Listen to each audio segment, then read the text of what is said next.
at tinawagan ko na rin yung mga kapatid niya. Hindi naman ako pwede pumunta doon kasi siyempre alam niya na may ibang partner na yun doon. Ewan ko lang kung mild stroke ba yun ang tawag nun o ano, yung umingi yung bunganga na ganun na hindi makapagsalita. Pagka doon kasi sa mami niya, ayon din to sa mami niya, hindi nakikinig sa kanya, parang mas more on nakikinig si Kian pagka kami ang magkasama.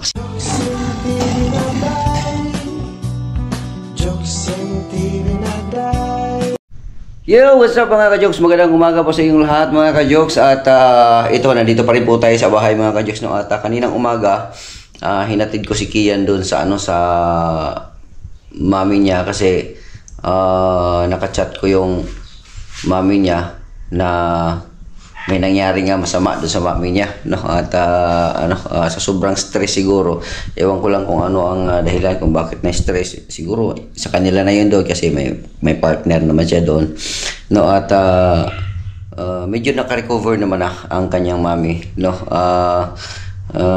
Umiyak lang si Kian kanina, nagmamadali na paggising namin, no? Gusto na niya umuwi kasi gusto niya makita mami niya, no?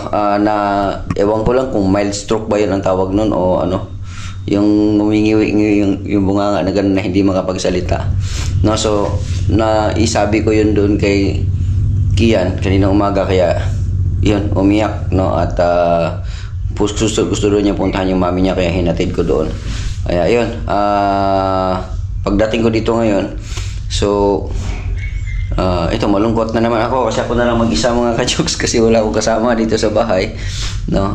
Masaya kasi ako pag nandito si Kian dahil nga yung banding namin, no, maipakita ko sa kanya, maipadama ko sa kanya yung, no, na siya lang ang love ko kasi siya lang ang anak ko, no? Taliwas doon sa sinabi nung mami niya dati kasi bangitin ko na to ng konti lang ha, kasi dati kasi pinagbintangan kasi ako ng mami niya na meron daw akong anak sa iba, which is wala naman, no? At hanggang ngayon napatunayan ko yun sa kanya na wala talaga, no? So ipakita ko lang sa anak ko na siya lang ang nag-iisa kong anak, na siya lang ang love ko, na pag magkasama kami dalawa dito sa bahay na to, no, masaya kami dalawa, no? At nagampanan ko naman dito, banding kami, no? Kahit hindi naka-video, kami dito ginagawa ko yung laro siya, laro kami dalawa, yung gano'n dito sa bahay, no? So sinasamantala ko ang pagkakataon na nandito ako sa bahay dito sa Cavite, dito sa Manila, no, na magkasama kami ni Kian kasi pag once na mag-vlog na naman ako, pupunta ako sa ibang lugar, matagal na naman, no, na magkakasama kami. Ang sa akin kasi mga ka-jokes, kaya pasundot-sundot yung vlog ko kasi naintindihan ko ang sitwasyon din ng mami niya, at saka naintindihan ko rin yung sitwasyon din ni Kian, na gusto din ni Kian na yung daddy niya makakasama niya ako nga, no? Kasi parang ewan ko lang kung nagtampo ba siya dun sa mami niya, naintindihan niya na siguro ng bahagya yung sitwasyon na broken family, no?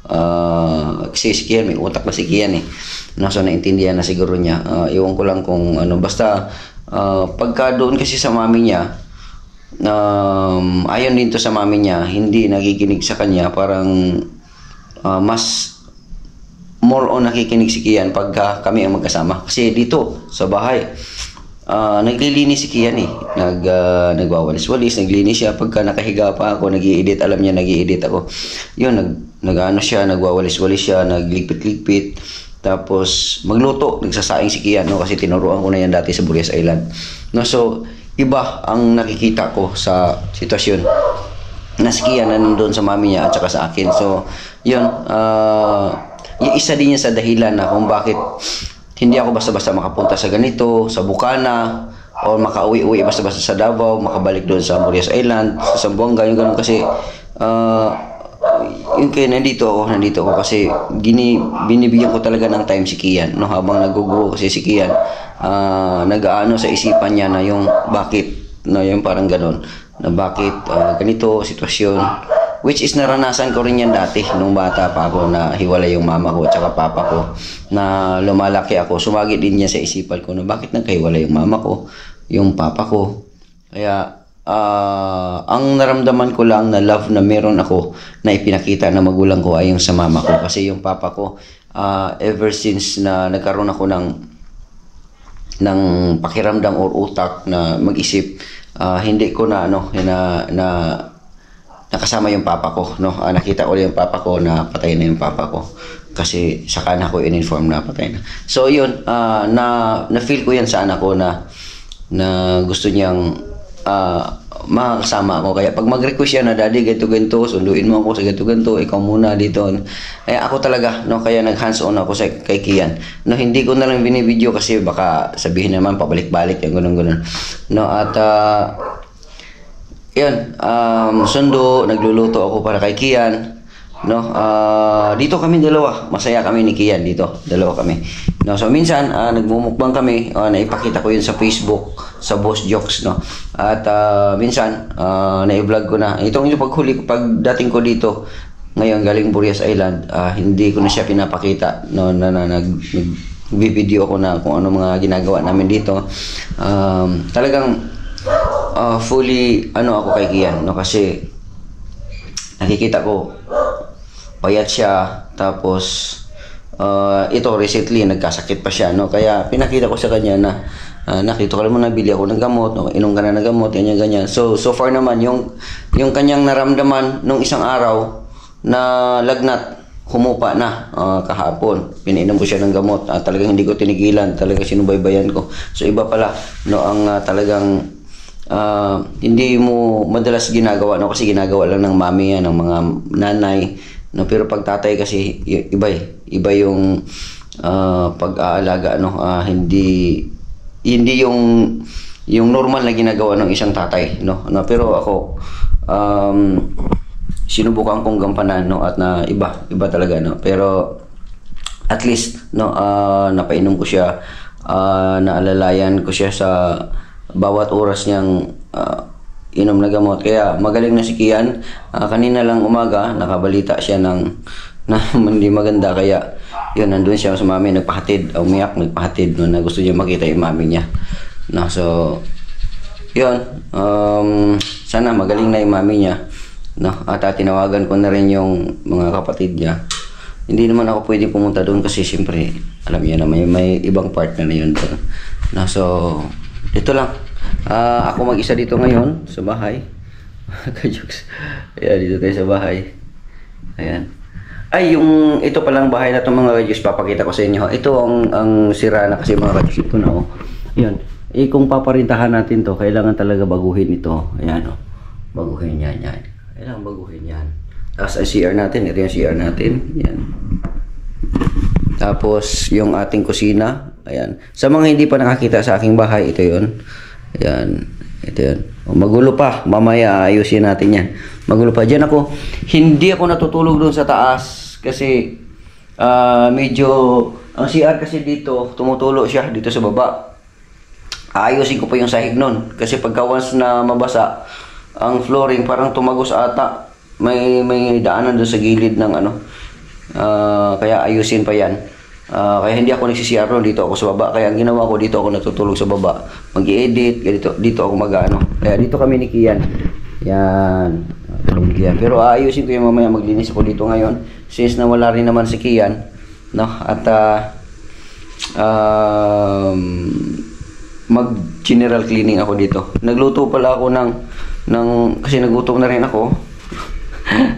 Yung may niluto akong kanin kagabi, yan, bahaw yan. So ang kailangan ng bahaw ay mainit na sabaw. So madalian, noodles na lang tayo. So mag-init tayo ng tubig. Yan, nag-init na ako ng tubig. Yan. So tapos syempre, ito na lang, madalian. Ito. Tcharan, yung madalian. Yun lang yung madalian natin sabaw, mga kajoks, no? So mamaya na yan, pinapainit ko muna yun, no? So dito tayo sa taas. So yung pala dito, yung mini studio dito, tinanggal ko na. Yan, tinanggal ko na siya, mga kajoks, no? Ganyan na siya. So aayusin natin yan mamaya, no? Ipa-plaster natin ang maayos yan. Rico, sakit ah. Yan, tumama sa akin. Ayun, so ayusin natin yan mamaya. Ito magulo pa, no? So ito yung sa baba, ano? At tinapon na natin yung mga nilalagay natin dito ng kwarto-kwarto. No, may anay mga ka-Diyos. So yun, inanay eh. Kaya ako tinanggal kasi inanay, pinatanggal ni X yan. Ayan. Ayan. Alright. O doon tayo sa taas mga ka-Diyos, papakita ko na sa inyo. At yan, hindi nakailaw. Ikailaw pala. Buksan lang natin yung pinto. Dito sa... Yan o. Alright, so yung tiris natin, nandiyan yung tiris natin. Ito yung ating bahay. Yan. Tapos dito, butas kasi yung aircon dyan tinanggal. So ito yung ating pintuan. Ayan. Pintuan natin sa bahay. At yun. At lagi kong sinasabi sa vlog ko pag nakikita ito, ako lang gumawa nito mga ka-Diyos. So, lagayan ng santo. Yan, ako lang gumawa niyan. Yan, matibay na pagkagawa yan mga ka-Diyos. Yan, hanggang ngayon, inanay na yung lahat pero siya hindi pa. Tapos dito tayo sa loob ng bahay. Ng kwarto. Dito.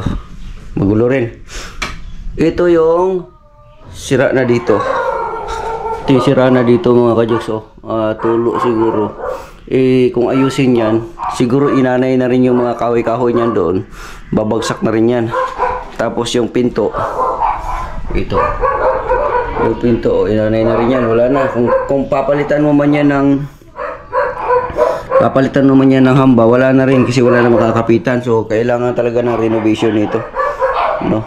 Baklasin yung tapos baguhin. Tapos, ito yung loob. Yan, dito ako dati natutulog.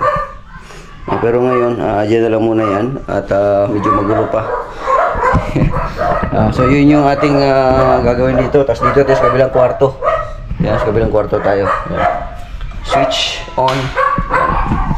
Dito tayo sa kabilang kwarto. Yan, bakante yan mga ka-Joks. Kisame natin. Pak. So, ito yung sinasabi kong CR. Yan, sinasabi ko CR na yan. Medyo hindi siya pwedeng basain. No, kasi pag wala mabasa yan dyan, parang iwan ko lang kung saan dumadaan yung kailangan kong baklasin siguro to or lagyan ko ng flooring ulit. Pataasan ko na lang tapos lagyan ko ng or baklasin tapos lagyan ng yung pang semento na yung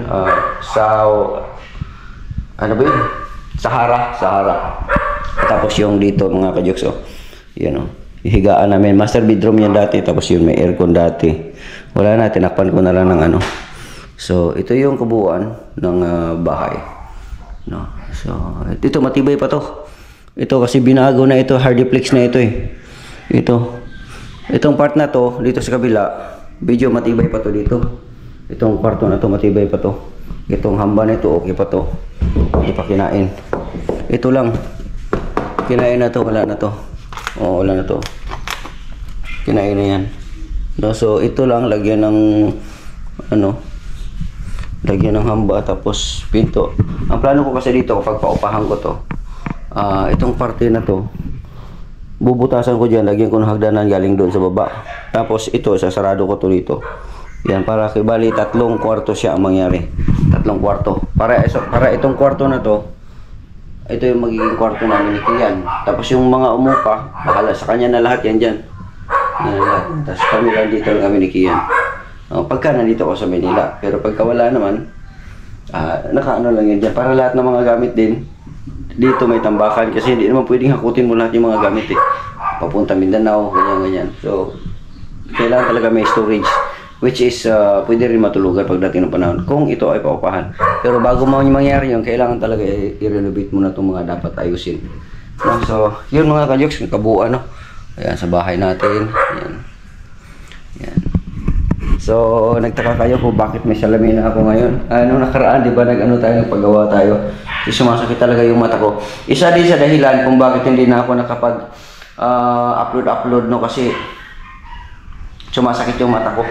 Ang katulad ng naramdaman ni Idol Japper dati, bago si Pangit na pumasok na editor. So, ganoon ang nangyari, na sakit yung mata.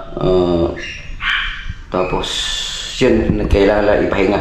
Sa akin naman, naglagay ako ng salamin para lang hindi siya sasakit at hindi magluha-luha. No, dahil sa pag-i-edit mga ka-Diyos, kaya pinapahinga ko rin yung aking ano.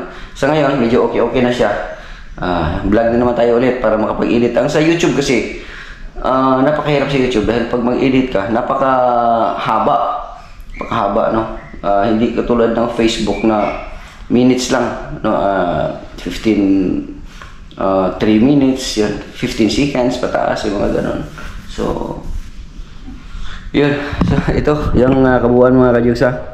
Alright. Okay. So, doon tayo sa baba. Sarado na natin to. Okay. So, buksan na natin yan para yung ano na yan, ipapatay na natin.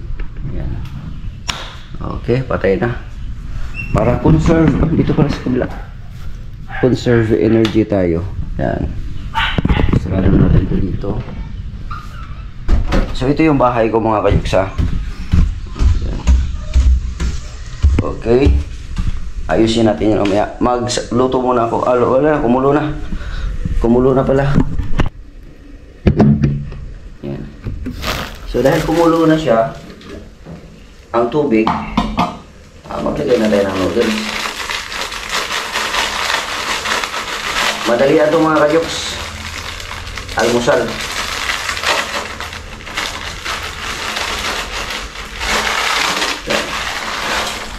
Almusal. Yan. Yan, saglit lang yan. Tapos, lalagay na natin ito mamaya-maya konti. Masayang kasi ang bahaw. Ito, may bahaw kasi dito. Ito yung niluto namin ni Kian kagabi. May natira pa, kaya siyempre pag bahaw, kailangan lang may sabaw. Kaya ito na lang, madali yan. Alright. So, hanggang dito lang muna mga ka-Jokes. Mamaya ulit. Alright mga ka-Jokes, yung kanin natin ngayon. Tapos meron tayong noodles, tubig. Yan, so yun na muna. So, tanggalin na muna natin to. Mamaya tayo mag-general cleaning mga ka-Jokes. Ito naman, may kanin ito. So lagay lang muna natin yan, ibabad natin. Yan. Ibara natin ang tubig para mamaya paghugas ko mamaya pagkatapos kumain, makapagpahinga. Yan, at madali lang siya hugasan mga ka-Diyos, madali lang di matanggal yung yung kanin dyan na dukot, totong. Yan, babad lang muna. Ganyan ako mga ka-Diyos, ibabad ko lang. Yan, para hindi matigas ang kanin. Or madali lang siyang hugasan. Alright. Babad lang muna yan dyan. Ito din pala. Baral din natin ng tubig. Kasi pinaglutuan natin ang noodles to eh. Para mamaya madali na rin siyang hugasan. Minsan kasi nakakatamad maghugas pagka yung matigas pa. No? Mas maganda yung pagkahugas mo malambot na. Yan. So okay na. May tubig na siya. Dito na natin ilagay yan. Yan. Sama-sama na yan dyan. Okay. So kain muna tayo mga ka-Jokes. Kain muna tayo noodles. Yan. Yan. Noodles sa umaga. Umaga lang. Paminsan-minsan lang ito mga ka-Jokes. Hindi naman tayo madalas ng ganito. Yung mga emergency lang na katulad ditong umagang-umaga. At saka ako lang din naman mag-isa. So tanggalin muna natin to. Ayan. Lord, maraming salamat sa pagkain na ito. Amen. Right. Kain na tayo mga ka-Jokes. So yun na, nakasalamin na tayo ngayon. 4 na yung mata natin. Mga ka-Jokes. Noodles, so sarap nito. Tatakam na ako. Mainit na noodles at saka yung bahaw. Yung bahaw kagabi to, yung pagkain namin ni Kian kagabi. Yun. Yun. So ito. Uminit na rin yung bahaw. Sayang kasi ang bahaw pag hindi makain.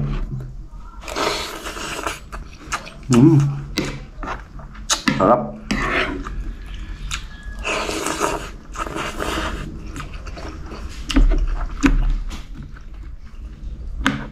Masarap ang noodles pag paminsan-minsan lang. Huwag lang din lagi-lagi kasi masama din, hindi maganda.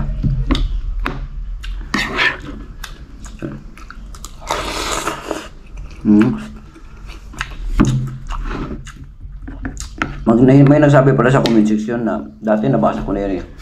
Ilang beses siya nag-comment sa akin na bakit daw tumutunog pag kumakain, mungumunguya.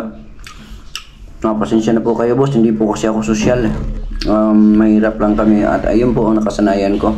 Parang nai-enjoy ko po yung pagkain ko pagka ganun.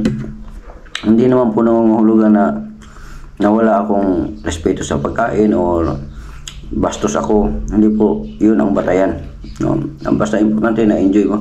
Na-enjoy ko yung pagkain ko. Doon po ako nasasarapan. No, at yun.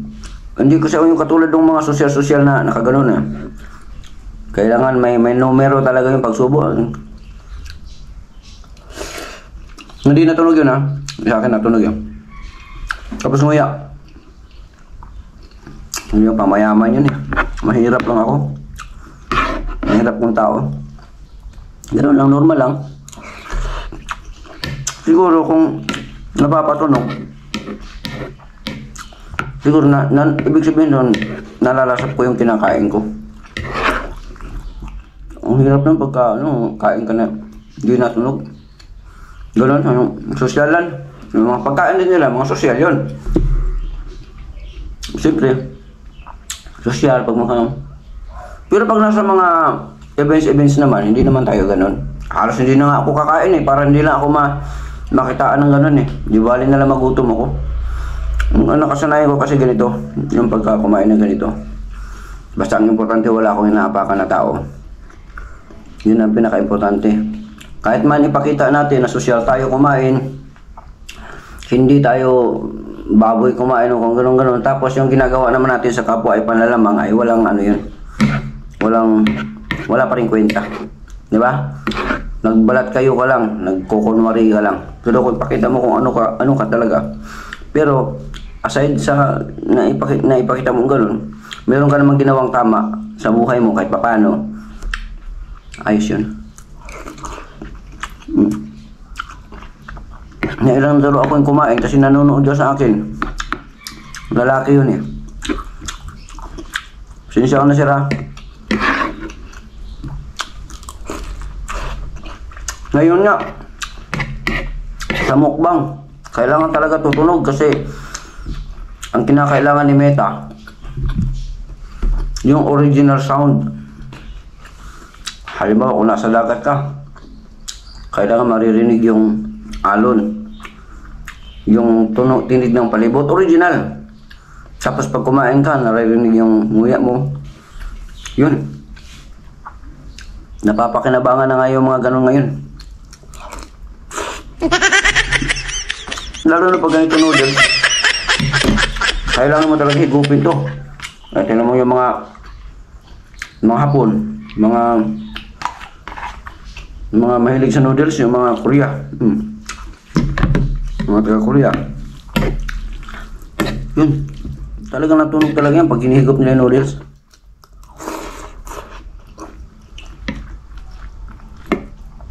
Pag humigop ko ng sabaw, higop ko ng sabaw. Masyadong cute naman yun. Kailangan sabaw, lalo na pag mainit. Pag mainit kasi ang sabaw, pagka ginaganon mo, higop mo ganon. May kasamang hangin talaga kasi yung paghigop mo. Kaya dahil may kasamang hangin yun, yung mainit na sabaw na hinihigop mo, hindi ka mapapaso. Yun. Yes, subukan nyo. Ikaw, nanonood ka sa akin. Subukan mong humigop ng sabaw na mainit. Tapos, huwag ka maganon. Yung mainit na sabaw, idiretso mo lang ganon. Hindi ba mapaganon ka? Dahil mainit. Di ba? So, subukan mo ngayon na humigop ng sabaw na mainit na mainit yan ha. Tapos ganon, malandahan ka lang. Hindi ka mapapaso, hindi ka mabibigla. Dahil nga may kasama siyang hangin na nahihigop. Lumalamig ang inihigop mong sabaw. So nakakatulong yun. Tumunog. Hindi naman pwedeng ihigop ka ng sabaw na hindi natunog. Ano yun? Kung i-mute mo yung volume, hindi talaga maano yun. Diba? Alright, so kain muna ako. Yun ay para lang dun sa ano, sa nagbabash na ano. Alam ko naman yung mga sulit yun, talagang nakakaintindi din naman yan. Kasi hindi naman ako laking ano, mayaman, sosyal, hindi. Mahirap na ako. Hindi nga ako nakatikim ng buong pamilya.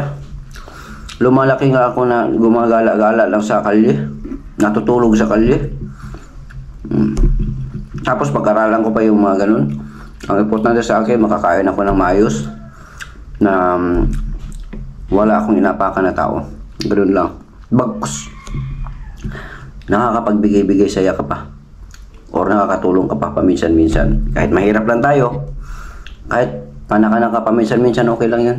Kailangan natin i-survive yung sarili natin bago tayo gumawa. Naintindihan ko na yun kasi dati kasi pag may pera ako, mahal ko kasi ang mga ginagawa ko. Bigay. Naintindihan ko na ngayon, sorry. Naintindihan ko na ngayon na aside dun sa mga na-invest mo, kailangan meron ka talagang cash na nakatago lang. Kaya kung ubos-ubos sa diretso, kaya kailangan para hindi ka maalanganin. Kasi walang ibang tutulong sa'yo kundi sarili mo rin. Isip na lang kung meron kang mga kaibigan na talagang mababait. Naintindihan ka. Yung iba may mga kaibigan ka. Oo, may mga kaibigan ka. Pero hindi lahat ng panahon na meron sila. Hindi rin lahat ng panahon papahiramin ka. Kasi nga meron din silang mga obligasyon sa buhay nila, sa pamilya nila. Iniisip din nila kung paano ang bukas. Yun ang ano ko doon. Kaya hindi ka nila matutulungan. Kaya ikaw lang talaga makakatulong sa sarili mo. 100%. Pagdating sa kagipitan, ikaw lang. So salamat doon sa mga kaibigan pala na talagang nandyan na nakakaintindi yung mga ganun. Salamat.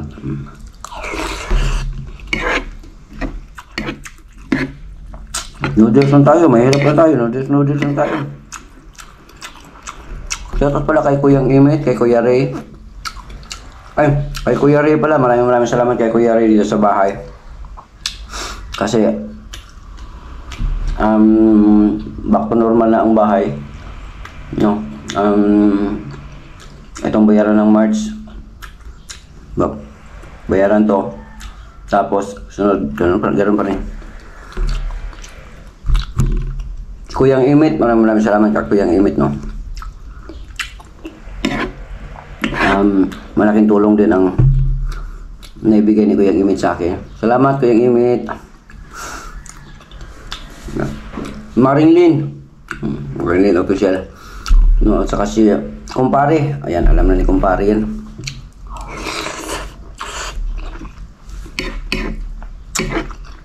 Maraming salamat kay Kuyang Imit, kay Kumpare, kay Maringlin official. Nung panahon nung namatay yung asawa ni Nanay Felisa dun sa Burias Island, tama-tama naman ang dating ko. Tapos pinalam ko sa kanila, yun, tumugon agad. Si Ate Joy official din pala. Yun, salamat Ate Joy. At kahit paano lumuwag yung pasanin ng pamilya, no, dahil sa mga ginawa nila, no. At nairaos ang pagkamatay ni tatay, no, dahil sa mga yan. No, salamat po sa inyong lahat, no. Panginoon na pumahala sa inyong lahat, inyong mga ginagawang kabutihan sa kapwa, no. Na ano kasi ako noon, mga ka-jokes, yung kumbaga nandun ako, kilala ko sila, namatay bigla, yung ganun-ganun, tapos wala akong magawa kasi nga sa biyahe pa lang naubos na yung ano ko noon, yung budget ko noon, Sabi ko, subukan ko nga si magbaka sakali lang ako. Ayun, tumugon sila. Kuyang Imit, si Kumpare, si Ate Jojo official, sila Maringlin,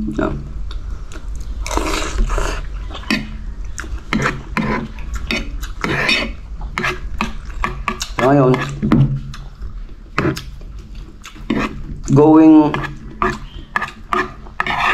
strong na yung ating Facebook, sana maging okay yung Facebook, no, kasi yun ang maging daan para makabangon tayo ulit, makabuo tayo ulit ng pang ano natin, pang bigay-bigay natin, no.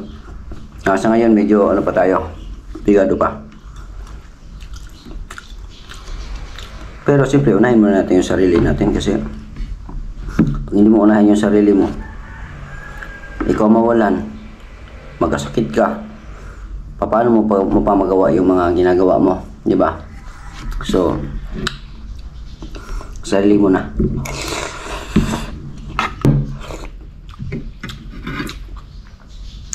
Mamaya na ako kakain ng masarap, yung bibili na lang ako ng fried chicken, tapos luluto ako ng kanin, yun lang, kasi ako lang naman mag-isa. Pag nandito din naman si Kian, ang order rin ng fried chicken din, kasi paborito niya yun. So hanggang dito na lang mga kajak, no, yung ating vlog, no. Kaya pala ako dito sa baba, kasi nga gusto ko, kasi pagka natutulog ako tapos naihi ako, diretso na sa CR malapit. Tapos si Kian, kasalukuyang nandun sa mami niya ngayon, kasi nga doon sa pangyayari na yun na hindi maganda para sa mami ni Kian. Akala nga niya katapusan na, pero ano pa daw, okay pa. Tingnan natin kung anong update, no. Hanggang dito na lang mga ka-jokes ang ating vlog, no. Tapos na ako kumain ngayong umaga na to. Maraming salamat po sa inyong lahat, sa inyong mga panonood, subscribers, OFW, silent viewers, kay Kuyang Imit, kay Kuya Ray, kay kumaring Lin Official, kay Ate Joy, ayan, kay Kumpare, ayan. Salamat. At sa buong Sword family, no, Sword fam, no, salamat sa inyong lahat. Hanggang dito na lang. Ako pa rin po si Jokes TV na palagi nagsasabing mahal ko kayo, and God bless us all. Alright?